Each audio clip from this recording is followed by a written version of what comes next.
I had been in LA for 10 years and started memorizing all the trees, and so I decided it was time to leave. And it was the end of punk rock. I'd been married, the marriage was falling apart, and I decided to go somewhere else. But what made you choose? New York? Yeah.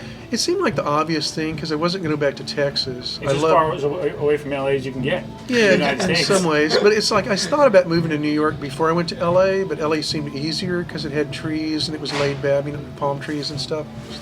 And your choice to move? My experience is the one part's very similar. I memorized all the trees and hills and mountains, and I grew up in LA, so I got drunk in like Errol Flynn's estate, and we worshiped Satan in his hidden dropouts. There were all these like hidden like caverns that you could go into, and you take acid and worship Satan there, and that's what he did. Yeah. So we wanted to do what Errol Flynn did.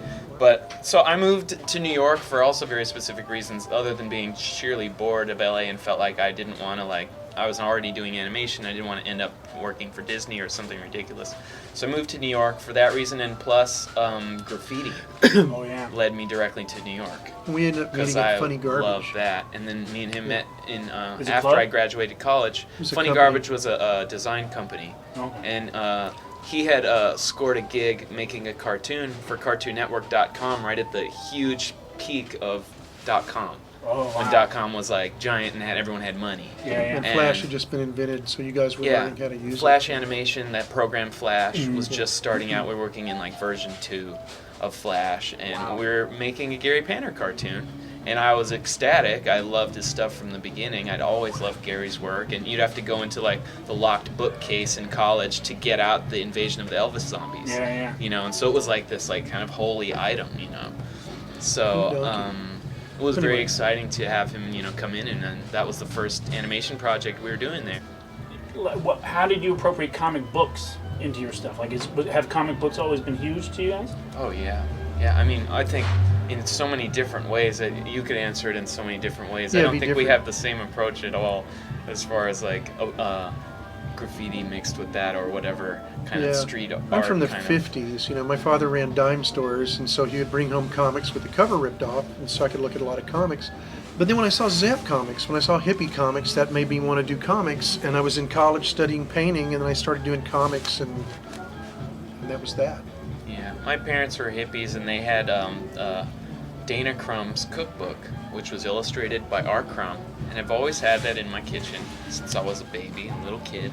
And so R. Crumb has been in my life my whole life. I've always seen his stuff, and so I never thought of it as like alternative. That was just the starting point. Wow. That was maybe a benefit from being a little bit younger and That's having a different parents generation. just exposing you to that right off the bat. And the same goes with music, as my mom had lots of psychedelic records. So I'd hear really early. She'd have like the Seeds and H.P. Lovecraft and all the Beatles and Rolling Stones and all the regular stuff too.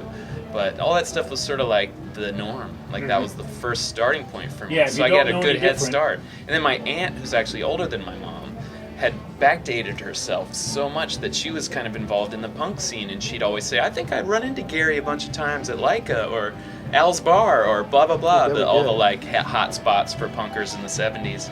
And she was much older, but she managed to just get involved in it because she's a hipster, to the ends, So she'd have all the punk records, and I'd go visit her and be like Wet Magazine with Gary's illustrations in it when I was like 7 years old, you know.